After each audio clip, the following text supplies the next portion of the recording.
Hello, আসসালামু আলাইকুম। আলহামদুলিল্লাহ, আজকে আমরা একটা নোহা স্কোয়ার গাড়ির কমপ্লিট ব্যাটারি রিকন্ডিশন রিপ্লেসমেন্ট করলাম। তো আলহামদুলিল্লাহ, এই আমরা যে গাড়িটাতে রিপ্লেসমেন্ট করতেছি এটা একটা টয়োটা ব্র্যান্ডের এক্স নোহা গাড়ি। তো এই গাড়িটাতে আমরা আমাদের সম্মানিত কাস্টমার আসলে ব্যাটারিটা এর আগে সার্ভিসিং করাইছিল অন্য এক জায়গা থেকে, কোনো লাভ হয় না, সেম কোড চলে আসে ব্যাটারি রিপ্লেসমেন্ট প্যাক। তো আমাদের সম্মানিত কাস্টমারকে ধন্যবাদ আমাদেরকে বিশ্বাস করে আমাদের কাছ থেকে আপনার একটা কমপ্লিট ব্যাটারি প্যাক নেওয়ার জন্য।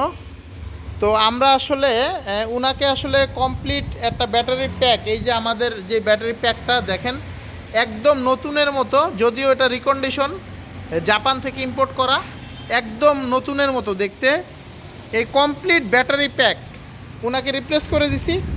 এই যে উনার পুরাতনগুলা, তো আমরা আসলে ওনাকে একটা রিকন্ডিশন জাপান একদম নতুনের মতো কমপ্লিট ব্যাটারি প্যাক রিপ্লেসমেন্ট করে দিতেছি এবং আমাদের অভিজ্ঞ টেকনিশিয়ান আপনার এইটা ব্যাটারিটা সার্ভিসিং করে দিতেছে সব কিছু। তো আমরা একটা গ্যারান্টি প্রোভাইড করতেছি, আপনাদের যাদের ব্যাটারি দরকার আমাদের সাথে যোগাযোগ করবেন। নতুন রিকন্ডিশন চাইনিজ সব ধরনের ব্যাটারি আমার কাছে অ্যাভেলেবেল আছে। তো অবশ্যই আপনাদেরকে একটা বেটার সার্ভিস দেওয়ার চেষ্টা করব। আসলে হাইব্রিড গাড়ি যারা কিনছেন মোটামুটি 5-7 বছর চালানোর পরে অনেকেরই এখন ব্যাটারি চেঞ্জ করার সময় হয়ে গেছে। তো আপনারা যারা বিশ্বস্ত কোনো জায়গা পাচ্ছেন না, যাদের থেকে ব্যাটারি কিনে প্রতারিত হবেন না, তারা আমাদের সাথে যোগাযোগ করতে পারেন। অবশ্যই আমরা আপনাকে একটা বেটার সার্ভিস এবং সলিউশন দেওয়ার চেষ্টা করব ইনশাল্লাহ। আসসালামু আলাইকুম।